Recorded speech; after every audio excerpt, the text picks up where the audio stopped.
Jayashankar sir భావజాల వ్యాప్తి, ఉద్యమకారుల ఉక్కు సంకల్పం, అమరవీరుల త్యాగఫలం, కేసీఆర్ గారి దీక్షాఫలం ఈ తెలంగాణ రాష్ట్ర ఆవిర్భావం. దానిలోని పాల్గొన్నటువంటి సంఘటనలు కొన్ని చెప్తాను. కొన్ని లక్షల మందితో సాగరహారంలోనే పాల్గొనడం జరిగింది. ఉదక్కి మేము జై తెలంగాణని నినాదం చేసుకుంటూ పోతుంటే అక్కడి నుండి టియర్ గ్యాస్ శబ్దాలు, తర్వాత రబ్బర్ బుల్లెట్ శబ్దాలు మాకు ఇప్పటికీ మా మదిలో, మా చెవుల్లో రింగుమని చెప్పేసి మాకు మిగులుతూనే ఉన్నాయి. అటువంటి వీరోచిత పోరాటాల్లో నేను కూడా పాల్గొన్నాను. నాకెంతో తృప్తినిచ్చింది. ఇంకో విషయం, ఒక మరపురాని విషయం, మేము అల్వాల్లో జై తెలంగాణ అనుకుంటూ నినాదాలు చేసుకుంటూ మేము మత్స్య బొలారంలోని ఆ మార్కెట్ దాటిన తర్వాత రామచంద్ర గారి విగ్రహం ఉంటుంది. అక్కడి నుండి లెఫ్ట్ తిరిగితే అక్కడ government hospital, cantonment government hospital ఉంటుంది.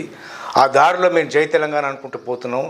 ఇక్కడ పోలీసు వారు ఈ మార్కెట్కు ఎంట్రెన్స్లో ఉండేసి మమ్మలను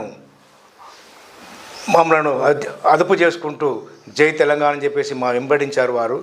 మేము ఆ సందు నుండి మేము అక్కడ నుండి గవర్నమెంట్ హాస్పిటల్ వైపు జై తెలంగాణ అనుకుంటూ వెళ్తున్న క్రమంలో అక్కడ నుండి కూడా ఇంకో పోలీస్ పార్టీ వచ్చేసి అక్కడి నుండి కూడా వాళ్ళు మమ్మల్ని తరుముతున్న సమయంలో మేము తప్పించుకొని ఆ పక్కనే ఉన్నటువంటి సందులోకి దూరి ఒక గుడిలో మేము తలదాచుకోవడం జరిగింది. ఆ టైంలో చాలామంది కూడా దెబ్బలు తిన్నారు. నేను మాత్రం కొంచెం ఒక చురుగ్గా గమనించి పక్క సందులో దూకి నేను ఒక గుడిలో నేను తలదాచుకోవడం జరిగింది. తర్వాత పోలీసు వాళ్ళు వెళ్ళిపోయిన తర్వాత బయటకు వచ్చేసి మళ్ళీ జై తెలంగాణ నినాదంతో బయటకు వచ్చేసి నేను మరి తిరిగి రావడం జరిగింది. ఇంకా చెప్పండి. అదేవిధంగా మేము వరంగల్ సభలో చాలా భారీ ఎత్తున వరంగల్ సభ జరిగింది. ఆ రోజు ప్రొఫెసర్ జయశంకర్ సార్ కూడా వారు ఉన్నారు. ఆ సందర్భంలో మీ అల్వాల్ నుండి మా మిత్రులతో కలిసి మేము వరంగల్ సభకు వెళ్ళడం జరిగింది. అక్కడ ఇరుకైన ప్రదేశంలో మీ అందరం ఒక గుంపుగా వెళ్ళిన సందర్భంలో అక్కడ ఉర్రెలాంటిది ఒకటి వచ్చింది. ఒక దిక్కు ముళ్ళ కంచె, ఒక దిక్కు ముళ్ళ కంప, ఒక దిక్కు నీళ్లు. అటు పడితే నీళ్ళలో పడతాం, ఇటు పడితే ముళ్ళ కంపల మీద పడతాం. సన్న దారిలో పోతున్న క్రమంలో నేను ఒక్కడినే ఒక సైడ్ వెళ్ళిపోవడం జరిగింది. మా మిత్రులంతా ఒక సైడ్ వెళ్ళిపోవడం జరిగింది. దాదాపు మాకు సిగ్నల్స్ కూడా అప్పుడు పనిచేయలేదు. తర్వాత ఆ కార్యక్రమం అయిన తర్వాత ఒక 2 కిలోమీటర్లు నడుచుకుంటూ వచ్చిన తర్వాతనే మాకు సిగ్నళ్ళు దొరకడం జరిగింది.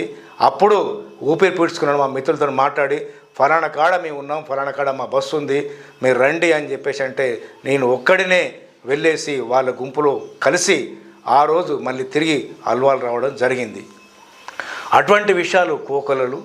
కాకపోతే తెలంగాణ ఉద్యమం సమయంలో మేము షాపులు బంద్ చేసి కూడా తెలంగాణ ఉద్యమంలో పాల్గొన్నాం. తెలంగాణ ఉద్యమంలో రాస్తారోకోలు చేశాము. తెలంగాణ ఉద్యమంలో మేము పాల్గొన్న సమయంలో ఇక్కడే అల్వాల్లో ఒక జేఏసీ షెడ్ ఇప్పటికీ ఉన్నది. అక్కడ ఎన్నో ఉద్యమాలు పాటలు పాడుకుంటూ మేము చేస్తున్న క్రమంలో అక్కడ పోలీస్ పికెటింగ్ కానీ పోలీసు వాళ్ళు కానీ వచ్చేసి చాలా మటుకు అది చేశారు. కాకపోతే అప్పుడు తెలంగాణ ఉద్యమం క్రమంలో కూడా పోలీసు వారు కూడా కొంచెం మాకు సహకరించినట్టు అనిపించింది. కాకపోతే మేము కూడా వారికి వ్యతిరేకంగా ఎటువంటి నినాదాలు కూడా చేయలేదు.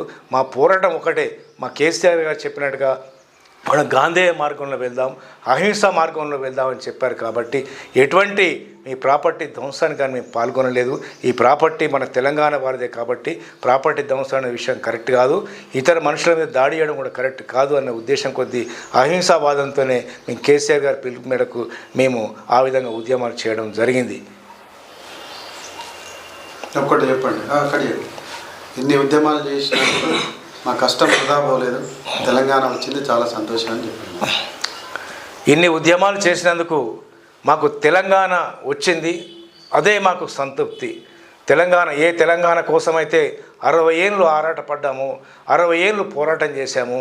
మా కేసీఆర్ గారి నాయకత్వంలో ఈ తెలంగాణ సిద్ధించినందుకు అమరవీరుల త్యాగఫలంగా అదేవిధంగా మన జయశంకర్ సార్ గారి భావజాల వ్యాప్తికరంగా ఉద్యమకారుల ఉక్కు సంకల్పం వలన తెలంగాణ సిద్ధించినందుకు తెలంగాణ రాష్ట్రంలో సగర్వంగా మేము కాళ్ళెత్తుకొని జీవిస్తున్నందుకు నిజంగా తెలంగాణ ఉద్యమకారులకు తెలంగాణ అమరవీరులకు జోహార్లు అర్పిస్తూ ఈ సందర్భంగా వారికి నివాళులర్పిస్తూ సంతృప్తి పొందుతున్నాను. కరెక్ట్. ఈ షార్ట్ ఫార్ సింగిల్గా తీసుకో.